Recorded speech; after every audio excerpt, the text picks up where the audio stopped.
नमस्कार मंडळी, तुहेरी माझा मित्वाचा आजचा म्हणजेच मकर संक्रांतीचा विशेष असा भाग तुम्ही पाहत आहात.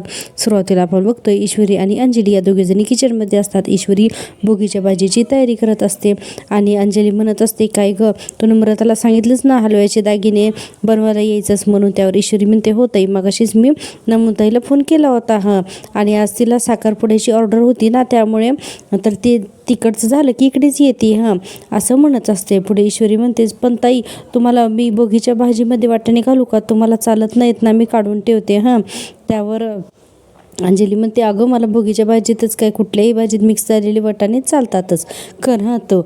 आता या दोघीजणी भोगीची भाजी करत असतात. आता अंजली म्हणते की भोगीची भाजी करतात ना म्हणून आणि खायला मिळते ना म्हणूनच मला हा सण आवडतो. आणि असं अंजली असं म्हणत असते की या सीझनमध्ये खूप छान छान आणि ताज्या भाज्या मिळतात ना आणि मला ते खूप आवडतं आणि असे जुने सण साजरे करायला सुद्धा मला खूप आवडतं. आता ईश्वरी म्हणते की मी सुद्धा सगळं जुनं मागे टाकून नवीन सुरुवात केलीच आहे. अंजली म्हणते, म्हणजे ईश्वरी तुला काय म्हणायचं आहे? तुझ्या आणि चिंटूमध्ये खरंच काही सिरियस प्रॉब्लेम नाही आहे ना ग? तर ईश्वरी म्हणते, नाही हो ताई, तुम्हाला माहिती आहे ना छोट्या छोट्या गोष्टींवरती सर किती चिडतात, ते काही आमच्यात प्रॉब्लेम नाही. पुढे ईश्वरी म्हणते, हे जे काही झालं नाही पण त्यातलंच आहे असं समजा. असं म्हणून ईश्वरी आता डाळ्याचे गाठी सोलत असते.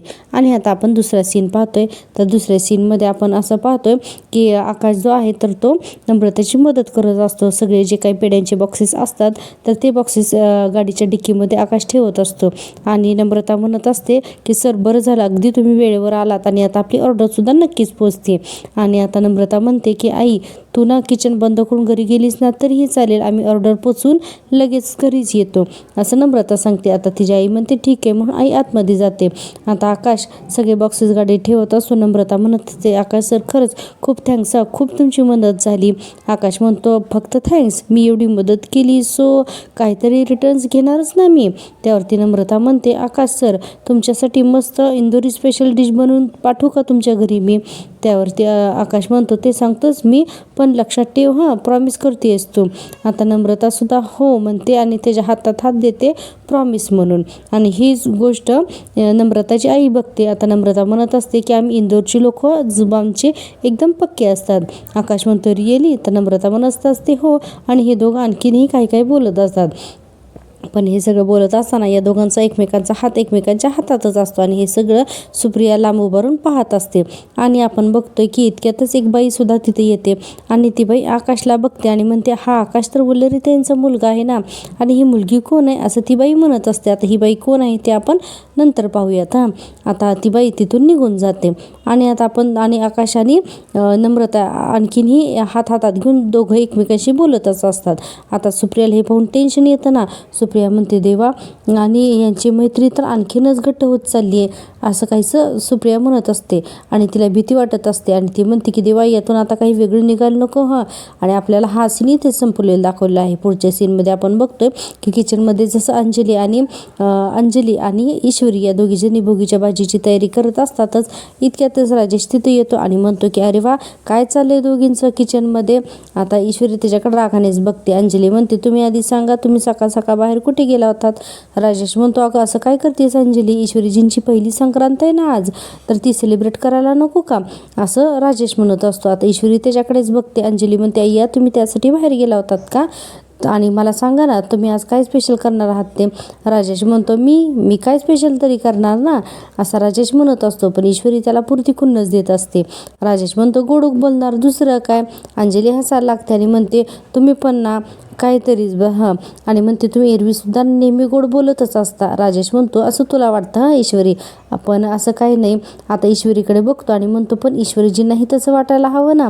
आता ईश्वरीसुद्धा ॲक्टिंग करत असते त्याच्याशी चांगलं वागण्याचं. आता राजेश पुढे म्हणतो, काय हो ईश्वरीजी, मी तुमच्याशी गोड बोलतो असं वाटतं का हो तुम्हाला? असं म्हणून तिथे असलेल्या पाण्याच्या ग्लासमधून पाणी पित असतो. ईश्वरी म्हणते, हो जिजू, तुमचं गोड बोलणं तर वेगळं जगा वेगळं आहे असंच म्हणावं लागेल, कारण कितीही कोशिश केली तरीसुद्धा ते विसरता येत नाही असं ईश्वरी म्हणत असते. आता राजेशला बरोबर कळत असतं. आता अंजली म्हणते, अहो कॉम्प्लिमेंट दिली तिने तुम्हाला राजेश आहे ना याच कारणामुळे तिला सतत माझी बावळट बायको असं अंजलीला म्हणत असतो. कारण तिला ही गोष्ट कळत नाही की ईश्वरी कोणत्या अर्थाने त्याला म्हणाली येते. आणि आता आपण दाखवते की ते सगळेच हसायला लागतात. आता ईश्वरी म्हणते कारण मी एक ठरवले की इथून पुढे जिजूंशी कायम नेहमी गोडच बोलायचं, जसं मी कायम तुमच्याशी बोलते ते असं दाखवले. आता अंजली म्हणते हो ते तू बोलशीलच की. आणि ईश्वरी अतिशय रागाने राजेशकडे बघत असते. आणि आपण आता पुढे बघतोय राजेश मनातल्या मनात असतो ईश्वरीकडे बघून की तुझी या घरातली संक्रांत स्पेशल तर व्हायलाच हवी. आणि आपण लगेचच दुसरा सीन पाहतोय पुन्हा, म्हणजे आकाश आणि नम्रताचा. आता आकाश आणि नम्रता या दोघांनी जे काही पेढ्यांचं पार्सल द्यायचं होतं तर ते दिलेले असतात. आता आकाश तिला विचारत असतो चला झालं एकदाचं काम, पोचले ना पेढे वेळेवर. त्यावर नम्रता म्हणते हो. आणि पुढे म्हणते की सर तुम्हाला किती वेळा थँक्यू म्हणू असं झालं आहे मला. देवासारखं धावून येणं याचा मतलब काय असतंय ना हे आज मला तुमच्याकडे बघून समजलं. आकाश म्हणतो कमॉन यार, एवढं काहीच केलेलं नाही आहे मी. आणि आता नम्रता म्हणते नाही सर, तुम्ही एवढ्या मोठ्या कंपनीच्या मालकांपैकी एक आहात. तुम्ही तुमची सगळी कामं सोडून माझ्याबरोबर मिठाई पोचवायला आलात. आणि पुढे म्हणते की सर खरंच तुमचा हा खरंच मोठेपणा आहे, त्यामुळे थँक्यू सो मच. आता आकाश म्हणतो अच्छा म्हणजे तू आता एवढं फॉर्मल वागणार आहेस का माझ्याशी. अँड ऑनेस्टली मला आवडतं तुझी कंपनी असं आकाश म्हणतो. आणि पुढे म्हणतो इनफॅक्ट आज मला खूप छान मजा आली तुझ्यासोबत काम करताना. आता आकाश हे सगळं छान स्माईल करून म्हणत असतो. आता नम्रता म्हणते चला मला इशूचा फोन आला होता, मला पण आज तुमच्याच घरी यायचं आहे. त्यावर आकाश म्हणतो कायमचंच तुला आता माझ्या घरी यायचं आहे. नम्रता म्हणते काय म्हणाला सर. आकाश म्हणतो नाही काय नाही, बरं झालं आज तू आमच्या घरी येतेस ते म्हणजे आपल्याला अजून गप्पा मारता येतील ना. नम्रता म्हणते हो. आकाश म्हणतो चला जाऊयात ना. म्हणून आता दोघे जण सुद्धा घरी येण्यासाठी निघतात. आणि आता आपण पाहतोय पुढच्या सीनमध्ये आपण हे पाहतोय आता अर्णव आलेला असतो त्याच्या रूममध्ये आणि त्याच्या अंगातला कोटच काढलेला असतो. इतक्यातच ईश्वरी त्याच्यासमोर कॉफीचं मग घेऊन उभा राहते. आता अर्णव म्हणतो रूममध्ये ॲक्टिंग करण्याची काहीच गरज नाही. ईश्वरी म्हणते सर मी सांगितलं आणि तुम्ही खरंच ऑफिसमधून घरी लवकर आलात हो. बरं मुद्दा मी तुमच्यासाठी ना तुमच्या आवडीची ब्लॅक कॉफी करून घेऊन आली, घ्या. अर्णव म्हणतो मला नको. ईश्वरी म्हणते असं काय करताय सर, रोज घरी आल्यानंतर तुम्ही ब्लॅक कॉफी पिता माहिती मला, घ्या संकोच नका करू. अर्णव म्हणतो मला नकोय, तुला कळत नाही आहे का. ईश्वरी म्हणते आता अर्णव पुन्हा ओरडतो तिच्या अंगावरती की मला कॉफी नको आहे म्हणून. ईश्वरी म्हणते ठीक आहे तुमचं मूड ठीक होईपर्यंत मी इथे अशीच उभी राहते कॉफी घेऊन असं म्हणते. पण अर्णव तिच्याकडे लक्षच देत नाही, पुन्हा दुसरीकडे तोंड वळवतो. ईश्वरी पुन्हा त्याच्याकडे जाते आणि म्हणते सर अहो कॉफी काय आणि बायको काय दोन्ही तुमच्याच आवडीचे तर आहेत ना असं ईश्वरी म्हणत असते. आणि पुढे म्हणते की मग तुम्ही कशाला त्रास करून घेताय तुम्ही. आणि पुढे म्हणते जबरदस्ती नाही आहे पण तुमच्यासाठी ब्लॅक कॉफी केली होती म्हणून ती तुम्हीच प्यावी अशी इच्छा आहे माझी. अर्णव म्हणतो तुझ्या इच्छांचं मला काही पडलेलं नाही आहे. ईश्वरी म्हणते खोटं. बरं तुम्ही कॉफी पिणार आहात का, आता मी पिऊन टाकू. कितीही कडू असली तरी ते शेवटी अन्न आहे आणि अन्न वाया घालवायचं नाही हे मला शिकवलंय बचपनचे असं म्हणत असते. आणि म्हणते सांगा मी पिऊन टाकू का या कॉफीचा आणि तुमचा, दोन्हींचा कडवटपणा सहन करेन मी असं ईश्वरी अगदी लाडातच अर्णवशी बोलते. आता अर्णव पुन्हा तिच्याकडे पाठ वळवून उभा राहतो. ईश्वरी पुन्हा त्याच्यासमोर येते आणि म्हणते सर अहो मी खरंच बोलतीये, तुम्ही कॉफीसारखे कडवटच आहात.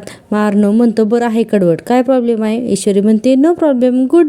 बरं मी शेवटचं विचारते तुम्हाला कॉफी पिणार आहात का मी पिऊन टाकू, परत तुम्हाला मिळणार नाही शेवटचा चान्स आहे, बोला पटकन. तर अर्णव म्हणतो मला कॉफी नको आहे. त्यावर ईश्वरी म्हणते सर दुश्मनी इंसानों से होती है कॉफी से नहीं अशी आता डायलॉगबाजी करत असते. आता अर्णव ईश्वरीला म्हणत असतो you are getting my nerves असं अर्णव म्हणतो आणि डायरेक्ट वॉशरूममध्ये जातो. आता ईश्वरी म्हणते की बापरे चिडल्यावरती आणखीनच इंग्लिश बोलतात सर. अर्णव आतून म्हणतो डोक्यात जातीस तू माझ्या असं म्हणतोय मी. तर मग ईश्वरी म्हणते अहो मग अर्थ मला कळेल अशा भाषेत सांगायचा ना असं म्हणून हसत असते. आणि म्हणते बरं कॉफी ठेवते इथे गार व्हायच्या आत पिऊन घ्या असं ईश्वरी म्हणते. आता अर्णव तर आत वॉशरूममध्ये गेलेला असतो, तो काही उत्तरच देत नाही. ईश्वरी तिथे कॉफी ठेवते आणि म्हणते बडकुचन असं म्हणून तिथून निघून जाते. आता ईश्वरी रूममध्ये गेल्यानंतर आपण पाहतोय दुसऱ्या सीनमध्ये अर्णव आता वॉशरूममधून फ्रेश होऊन आलेला असतो आणि आता तो सगळ्या रूममध्ये लक्ष टाकतो आणि बघतो की ईश्वरी कुठे लपून तर बसलेली नाही आहे ना. आणि स्वतःच्याच मनाशी म्हणतो म्हणजे ईश्वरी त्याला कुठे दिसत नाही आणि म्हणतो अनप्रेडिक्टेबल आहे ही, कुठेही लपून बसू शकते असं अर्णव आता मनाशीच म्हणतो. आणि इतक्यातच अर्णवला एक फोन येतो, तो फोन असतो त्याच्या क्लायंटचा. म्हणून आता अर्णव तिथे सोफ्यावरती बसतो आणि तो फोनवरती बोलत असतो. आणि आता आपण पाहतोय की अर्णव फोनवरती बोलत बोलत टेबलवरची कॉफी घेतो आणि कॉफी प्यायला लागतो. त्याच्या लक्षातच येत नाही की त्याला कॉफी प्यायची नसते आणि ईश्वरीने कॉफी टेबलवरती ठेवलेली असते आणि बोलण्याच्या ओघामध्ये अर्णव आता कॉफी प्यायला सुद्धा लागलेला असतो. आणि आता आपण याच्यानंतर दुसरा सीन पाहतोय तो म्हणजे आकाश आणि नम्रताचा. आता आकाश आणि नम्रता दोघेही एकत्रच घरामध्ये आलेले असतात आणि नम्रता म्हणत असते, काय आकाश सर, तुम्हाला हलव्याचे दागिने माहीत नाहीत? तर आकाश म्हणतो, खरंच ग, मला नाही माहिती. आता पुढे आकाश म्हणतो, हलवा म्हणजे गाजर हलवा किंवा दुधी हलवा, मला हेच माहिती होतं. आता नम्रता म्हणते, काय सर तुम्ही पण? आकाश म्हणतो, बरी ये ना घरामध्ये. आता इकडे वरून इतक्यातच ईश्वरी आलेली दाखवली आहे लगेच ताई म्हणून. ते दोघे एकमेकींच्या गळ्यात पडतात. आता नम्रता ईश्वरी म्हणत असते, बरं झालं तू आलीस. आता नम्रता म्हणते, मग काय, माझ्या बहिणीसाठी हलव्याचे दागिने बनवायचे म्हणल्यानंतर मी सगळी काही कामं सोडूनच आली असते. आता या दोघे हसत असतात. इतक्यातच वल्लरी तिथे येते आणि म्हणते, आकाश तू हिच्यासोबत कसं काय आलास? आता वल्लरीने तर जाबच विचारला. आकाश म्हणतो, मॉम ते आम्ही ना रस्त्यात भेटलो म्हणून आम्ही दोघंजण एकत्र आलो. आणि म्हणतो की ईश्वरी, नम्रता इथेच येणार होती, मग मी म्हटलं चल आपण एकत्रच जाऊ. वल्लरी म्हणते, पण मुळात या वेळेला तू घरी यायला का निघाला होतास? ऑफिसमध्ये काही कामं नाही आहेत का तुला? असं म्हणत असते वल्लरी चिडूनच. आकाश म्हणतो, नाही म्हणजे आज कामं बाहेरच होती त्यामुळे मी ती करून मी घरीच येणार होतो. सो वल्लरी म्हणते, बरं. असं म्हणून ती आता नम्रताकडे बघते आणि म्हणते की बरं मग ही तुला कुठे भेटलीस? तर आता आकाश म्हणतो, मॉम तू काय रिसेंटली स्पाय मूवीज बघितली आहेस का? म्हणजे इतके प्रश्न मला का विचारतेस? अगं आमचं एकत्र येणं हे फक्त कोइन्सिडन्स होता बस. आता इतक्यातच लगेच अंजली तिथे येते आणि म्हणते, अरे वा नम्रता, आलीस तू? नम्रता म्हणते, ताई कशास तू? आता अंजली म्हणते, मित्र बाबा बिझी, माझ्या भाऊजाईची संक्रांत आहे ना. तर नम्रता म्हणते, आता बघा तुमच्या भाऊजाईसाठी किती छान हलव्याचे दागिने बनवते ते, एकदम बढिया, असं म्हणत असते. आता अंजली त्यावर म्हणते, बरं दागिन्यांसाठी लागणारं सगळं साहित्य मी काढून ठेवले, चेक करतेस ना? नम्रता म्हणते, हो. अंजली पुढे म्हणते, आणि मी काय म्हणते, आपण घरातल्या पुरुषांसाठी सुद्धा हलव्याचे दागिने बनवून घ्यायचे का? म्हणजे कसं एखादा दागिन्या जसं की अंगठी किंवा ब्रेसलेट वगैरे असं काहीतरी, असंच हाऊस म्हणून. त्यावरती सगळेजणांना ही आयडिया आवडते. आणि अंजली म्हणते, हो ताई, मला काय वाटतं माहिती आहे का, की आपण आपली इशू तर जिजूंसाठी स्वतःच बनवेल ना हलव्याचे दागिने. तर नम्रता म्हणते, हो ते तर मी आधीच ठरवलेलं आहे, असं ईश्वरी लाजून लाजून म्हणत असते. आकाश म्हणतो, दी मग माझ्यासाठी दागिने कोण बनवणार? तर नम्रता म्हणते, सर मी बनवीन ना तुमच्यासाठी दागिने, त्यात काय? वल्लरी तिथेच असते. लगी रागाने बघते ना आणि म्हणते, का तू का बनवशील, तुझा काय संबंध आहे? असं वल्लरी आता चांगलीच बोलते ना. आकाश म्हणतो, अगं ती सहज बोलली, चिल. लगेच आकाश तिची बाजू घेतो. नम्रता म्हणते, ते इशूसाठी बनवणारच होते ना मी दागिने, तर सरांसाठी पण बनवले असते, बाकी काहीच नाही. नम्रता आता वल्लरी म्हणते, काही नको, काहीही गरज नाही आहे, असं वल्लरी आता तिला रागानेच बोलते. सगळ्यांच्या लक्षात येतो वल्लरीचा तोरा. पुढे वल्लरी म्हणते, तुझ्या बहिणीसाठी तुला जे काही बनवायचे तर ते तू बनव, घरी आलीच आहेस तर तिळगुळ घे, मोठ्यांचे आशीर्वाद घे, तेवढं बास झालं. असं वल्लरी आता तिला बोलायला लागते. आता त्यावर अंजली म्हणते, अगं आणि घरात खूप मोठी माणसं आहेत आशीर्वाद द्यायला. आणि आकाशला फटका मारते आणि म्हणते, काय रे आकाश, तुला हलव्याचे दागिने घालायची फार हौस आहे, तर मग लग्न कर ना. आता असं म्हणल्यानंतर अंजली पुढे म्हणते, आपण तुझी संक्रांतसुद्धा थाटात सेलिब्रेट करूया. आकाश म्हणतं, हो. आणि आकाश आता लाजतच असतो. अंजली म्हणते, पण आता तरी आमचं क्यूट कपल हलव्याच्या दागिनीमध्ये कसं दिसणार हे बघण्याची मला खूपच उत्सुकता आहे. वल्लरी नेहमीप्रमाणे तोंडघाण करत असते. आता अंजली म्हणते, ईश्वरीने बनवलेले हलव्याचे दागिने आमचा चिंटू तर रॉयल दिसणार आहे अगदी, असं म्हणत असते. वातावरण खूप खुश असतं. आणि आता अंजली म्हणते, बरं चला जाऊयात ना हलव्याचे दागिने बनवायला. तर चला म्हणून आता सगळेजण निघायला लागलेले असतात. आता नम्रता ईश्वरीला घेऊन निघून जाते अंजलीसोबत आणि आकाशसुद्धा त्याच्या रूममध्ये निघून जातो. वल्लरी म्हणते, ईश्वरीच्या हातचे दागिने घालून अर्णव रॉयल दिसेल की नाही माहीत नाही, पण आज संक्रांतीच्या दिवशी अर्णवच्या रागाचे फटाके फुटणार एवढं मात्र नक्की, असं वल्लरी मनाशीच बोलून खुश होते आणि तिथून निघून जाते. आणि आता आपण पाहतोय पुढचा सीन. तर पुढच्या सीनमध्ये आपण असं बघतोय की अर्णव आता त्याच्या रूममध्ये बसलेला असतो. आता ईश्वरी येते रूममध्ये आणि बघते तर अर्णवने सगळी कॉफी पिलेली असते. रिकाम्या कपकडे बघून ईश्वरी खुश होते. आणि आता ईश्वरी ईश्वरी त्या कपाकडे बघून म्हणते बढिया. कितीही रागात असले तरी नाही म्हणले तरी नाही म्हणाले तरी भडकूचंद कॉफी पिलेस ना, असं ईश्वरी म्हणत असते. आता तिने काहीतरी हातात आणलेलं असतं. आता डायरेक्ट अर्णव काम करत असतो. ती येते आणि अर्णवचा हातच हातात घेते आणि टेप काढते. अर्णव म्हणतो व्हॉट इज गोइंग ऑन दिस. आता ईश्वरी म्हणते सर तुमच्यासाठी हलव्याचे दागिने बनवायचेत ना, तर त्यासाठीच मी मेजरमेंट घेते. अर्णव म्हणतो तुला दिसत नाही आहे का मी इथे काम करतोय ते. तर ईश्वरी म्हणते सर मी पण कामच करते, म्हणून त्याच्या मनगडाचं वगैरे ईश्वरी मापच घेत असते. पाठीमागे खूप छान बॅकग्राऊंड म्युझिक दाखवलेलं आहे. तुम्ही हा भाग नक्की टीव्हीवरती बघा. आता ईश्वरी तसंच अर्णवच्या मनगटाचं माप घेते. आता अर्णव जोरात ओरडतो स्टॉप इट म्हणून. तर ईश्वरी म्हणते अहो सर थांबा, तुमच्या अंगठी बनवायची ना, त्यासाठी तुमच्या बोटाचं माप घेते. आता असं म्हणत असते तर ईश्वरी त्याचं काही ऐकतच नाही आणि डायरेक्ट त्याचा हात पकडते आणि त्याच्या बोटाचं माप घ्यायला लागते आणि म्हणते सर किती छोटं बोट आहेत ना तुमची, असं म्हणून मजेने बोलत असते. आता असं झाल्यानंतर ईश्वरी इतकी मस्त पद्धतीने अर्णवचं माप घेते ना की अर्णव म्हणतो तुला हवे ते मेजरमेंट घे, पण तुझे हे हलव्याचे दागिने मी घालणार नाही. तर ईश्वरी म्हणते पण मी ते बनवणारच तुमच्यासाठी दागिने. अर्णव म्हणतो पण मी ते टाकून देणार आहे दागिने डस्टबिनमध्ये. आता ईश्वरी लगेच म्हणते काय मी इतक्या मेहनतीने बनवलेले दागिने तुम्ही असे डस्टबिनमध्ये टाकून देणार, हे भगवान म्हणून लगी लागते ना ॲक्टिंग करायला. आणि म्हणते काय माणूस आहे हा, या माणसाला काही वाटतच नाही एक हलव्याची दागिने बनवायला किती वेळ लागतो, किती कष्ट लागते आणि या माणसाला काही वाटतच नाही. आणि हे म्हणतात की मी सगळे दागिने डस्टबिनमध्ये टाकणार आहे, मी घालणारच नाही, या माणसाला माझी काही किंमतच नाही आहे. बघतोच ना गणू बाप्पा जमाने भलाई का तो जमानाही नाही राहा, असं ईश्वरी बडबड करत असते. आणि पुढे म्हणते की जाऊ दे आणि पुन्हा म्हणते की सर तुम्ही नक्की हलव्याचे दागिने घालणार नाही आहेत ना. नाही म्हणजे मध्येच तुम्ही हा कॉफीसारखा फेसला बदलू नका असं ईश्वरी म्हणते. आणि मग अर्णवच्या लक्षात येतं की अरेच्छा आपण तर फोनवरती बोलता सगळी कॉफी पिलोज. आणि ईश्वरी म्हणते इट्स ओके असं करते आणि तिथून निघून जाते. आता अर्णवला वाटतं की अरे बापरे आपण हे काय केलं. पुन्हा मध्येच दार उघडून ईश्वरी म्हणते सर नक्की घालणार नाही आहेत ना हलव्याचे दागिने. अर्णव जोरात ओरडतो नो नो नो म्हणून. आता ईश्वरी म्हणते मला एकदा नो म्हटल्यानंतर कळतं सर, तीनदा नो म्हणण्याची जरूरत नाही आहे. आता ईश्वरी खूपच मजेदारपणे वागत असते. अर्णव तर अक्षरशः आता डोळ्याला हात लावतो.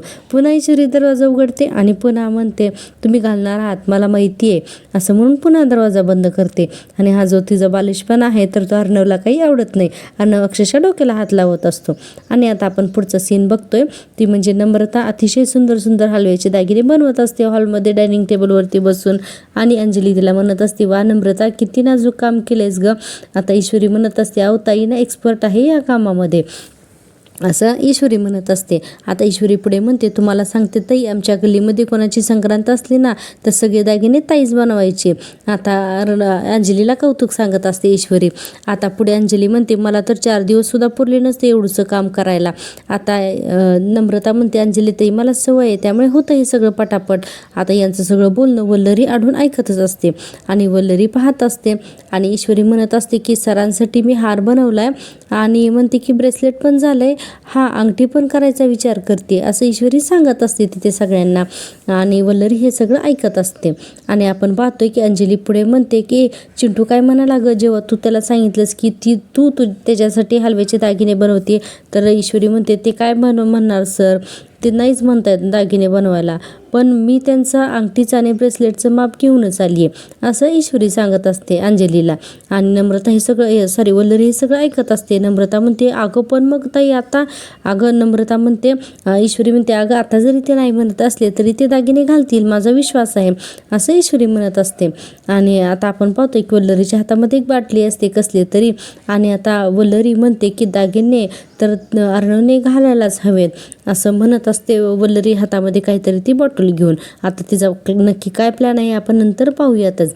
इतक्यातच आकाश हॉलमध्ये येतो आणि दागिने सगळे बघून म्हणतो अरे वा किती सुंदर दागिने झालेत, एवढे दागिने झाले पण तयार करून. आकाश असं म्हणल्यानंतर सगळेजण हो म्हणत असतात.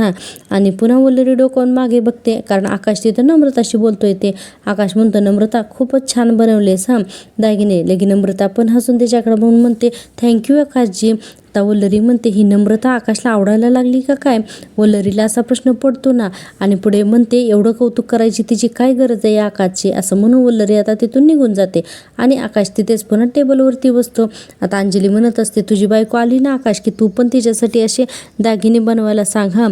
तर आकाश नम्रतालाच विचारतो नम्रता बनवशील ना? तर नम्रताला पण नक्की कळते आकाशला काय म्हणायचं आहे ते.